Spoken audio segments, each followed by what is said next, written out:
ರೈತನೊಬ್ಬನ ತೋಟದಲ್ಲಿದ್ದ ಸೇಬು ಮರದಲ್ಲಿ ಒಂದೇ ಒಂದು ಹಣ್ಣು ಬೆಳೆಯಿತು. ಆತ ಅದನ್ನು ಕೊಯ್ದು ಇದನ್ನು ತನಗೆ ಅತ್ಯಂತ ಪ್ರೀತಿಪಾತ್ರರಾದ ಯಾರಿಗಾದರೂ ಉಡುಗೊರೆಯಾಗಿ ಕೊಡಬೇಕು ಎಂದು ಯೋಚಿಸಿ ಪ್ರಜೆಗಳ ಕ್ಷೇಮಕ್ಕಾಗಿ ಹಗಲಿರುಳು ಚಿಂತಿಸುವ ಅರಸನಿಗೆ ಒಪ್ಪಿಸಲು ನಿರ್ಧರಿಸಿ ಅರಸನ ಸಭೆಗೆ ಹೋದ. ಅಲ್ಲಿ ಆತ ಸೇಬನ್ನು ಅರಸನ ಮುಂದಿರಿಸಿ, ದೊರೆಯೇ, ಇದು ಬಹು ವಿಶೇಷವಾಗಿದೆ. ದೇವತೆಗಳ ಕೃಪೆಯಿಂದ ಈ ಏಕೈಕ ಹಣ್ಣು ನನ್ನ ತೋಟದಲ್ಲಿ ಬೆಳೆದಿದೆ ಎಂದು ಭಾವಿಸಿದ್ದೇನೆ.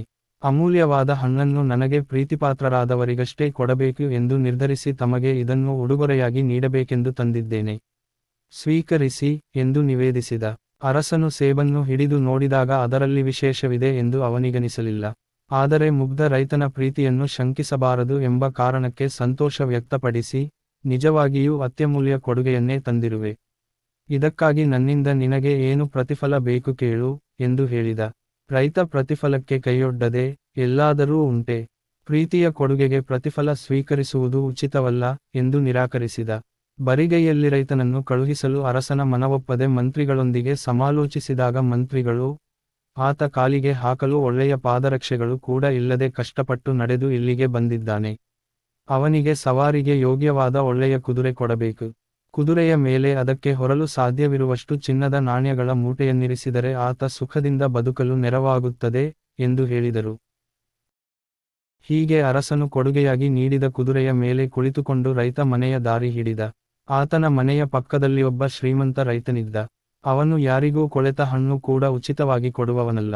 ಆತ ಒಳ್ಳೆಯ ಕುದುರೆಯನ್ನೇರಿಕೊಂಡು ಬರುತ್ತಿರುವ ಬಡ ರೈತನನ್ನು ಕಂಡು ಬೆರಗಾಗಿ ಅವನನ್ನು ತಡೆದು ನಿಲ್ಲಿಸಿ, ನಿನ್ನೆ ತನಕ ಹೊಲ ಉಳಲು ಮುದಿ ಎತ್ತನ್ನು ಕೊಳ್ಳಲು ನಿನ್ನ ಬಳಿ ಶಕ್ತಿಯಿರಲಿಲ್ಲ. ಆದರೆ ಇಂದು ಲಕ್ಷ ಲಕ್ಷ ಬೆಲೆ ಬಾಳುವ ಕುದುರೆಯ ಮೇಲೆ ಕುಳಿತುಕೊಂಡು ಬರುತ್ತಾ ಇದ್ದೀ ಅಂದರೆ ಏನು ಸಮಾಚಾರ ಎಂದು ಕೇಳಿದ. ಅದಕ್ಕೆ ರೈತ, ಇದು ಪ್ರಾಮಾಣಿಕವಾಗಿಯೇ ದೊರಕಿದೆ. ನನ್ನ ತೋಟದಲ್ಲಿ ಕೆಂಪು ಬಣ್ಣದ ದೊಡ್ಡ ಸೇಬು ಆಗಿತ್ತಲ್ಲ, ಅದು ಬಹಳ ಅಪೂರ್ವವಾದುದೆಂದು ನನಗೆ ಗೊತ್ತಾಗಿ ಅದನ್ನು ಅರಸರಿಗೆ ಉಡುಗೊರೆಯಾಗಿ ಕೊಟ್ಟೆ. ಅವರು ನನಗೆ ಈ ಕುದುರೆ ಕೊಟ್ಟರು ಮತ್ತು ಬಂಗಾರದ ನಾಣ್ಯಗಳ ಮೂಟೆಯನ್ನು ಹೊರಿಸಿ ಕಳುಹಿಸಿದರು ಎಂದ. ಒಂದು ಹಣ್ಣಿಗೆ ಒಂದು ಕುದುರೆ, ಒಂದು ಮೂಟೆ ಚಿನ್ನ ಸಿಗುವುದಾದರೆ ತನ್ನ ಮನೆಯನ್ನು ಅದರಿಂದಲೇ ತುಂಬಿಸಬಹುದು ಎಂದು ಲೆಕ್ಕ ಹಾಕಿದ ಅವನು ಚಂದಚಂದದ ಸೇಬು ಹಣ್ಣುಗಳನ್ನು ಕೊಯ್ಯಿಸಿ ಗಾಡಿ ತುಂಬ ಹೇರಿಕೊಂಡು ಅರಸನ ಸನ್ನಿಧಿಗೆ ಹೋಗಿ, ನಾನು ಬಡ ರೈತ. ನನ್ನ ತೋಟದಲ್ಲಿ ಅತ್ಯಮೂಲ್ಯವಾದ ಸೇಬು ಹಣ್ಣುಗಳು ರಾಶಿರಾಶಿಯಾಗಿ ಬೆಳೆದಿವೆ. ಇದು ಯೋಗ್ಯರಾದವರ ಬಳಿಗೆ ಸೇರಬೇಕು ಎಂಬ ಆಶಯದಿಂದ ಎಲ್ಲವನ್ನೂ ಕೊಯ್ಯಿಸಿ ತಮಗೆ ಸಮರ್ಪಿಸಲು ತಂದಿದ್ದೇನೆ ಎಂದ. ಅದಕ್ಕೆ ಅರಸ, ತುಂಬಾ ಸಂತೋಷವಾಯಿತು. ಈ ಹಣ್ಣುಗಳಿಗಾಗಿ ನೀನು ಯಾವ ಪ್ರತಿಫಲ ಬೇಕು ಎಂದು ಬಯಸಿದರೂ ಅದನ್ನು ಕೊಡುವ ವ್ಯವಸ್ಥೆ ಮಾಡುತ್ತೇನೆ ಎಂದು ಹೇಳಿದ. ಅದಕ್ಕೆ ರೈತ, ನಾನು ಇದನ್ನು ತಂದಿದ್ದು ಪ್ರತಿಫಲದ ಬಯಕೆಯಿಂದ ಅಲ್ಲವೇ ಅಲ್ಲ. ನನಗೆ ಏನೂ ಬೇಡ ಎಂದು ಹೇಳಿದಾಗ ಅರಸ, ಪ್ರಜೆಗಳಿಂದ ನಾನು ಯಾವ ವಸ್ತುವನ್ನೂ ಉಚಿತವಾಗಿ ಸ್ವೀಕರಿಸುವುದಿಲ್ಲ. ಅದಕ್ಕೆ ಪ್ರತಿಫಲ ಕೊಡಲೇಬೇಕಾಗುತ್ತದೆ. ಏನು ಬೇಕಿದ್ದರೂ ಕೇಳು, ಕೊಡುತ್ತೇನೆ ಎಂದ. ಶ್ರೀಮಂತ ರೈತ ಮನಸ್ಸಿನಲ್ಲೇ ಸಂತೋಷಪಟ್ಟು, ಅರಸರು ಪ್ರೀತಿಯಿಂದ ಏನು ಕೊಟ್ಟರೂ ಅದನ್ನು ತೆಗೆದುಕೊಳ್ಳುತ್ತೇನೆ ಎಂದು ಹೇಳಿದ.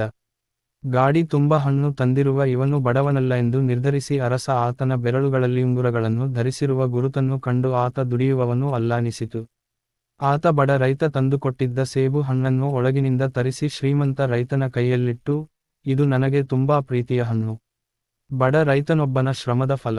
ಇದರ ಬೆಲೆ ಕಟ್ಟಲಾಗದು. ಇದನ್ನು ತೆಗೆದುಕೊಂಡು ಹೋಗು ಎಂದು ಹೇಳಿದಾಗ ಶ್ರೀಮಂತ ರೈತ ಪೆಚ್ಚು ಮೋರೆ ಹಾಕಿಕೊಂಡು ಮನೆಗೆ ಬಂದ.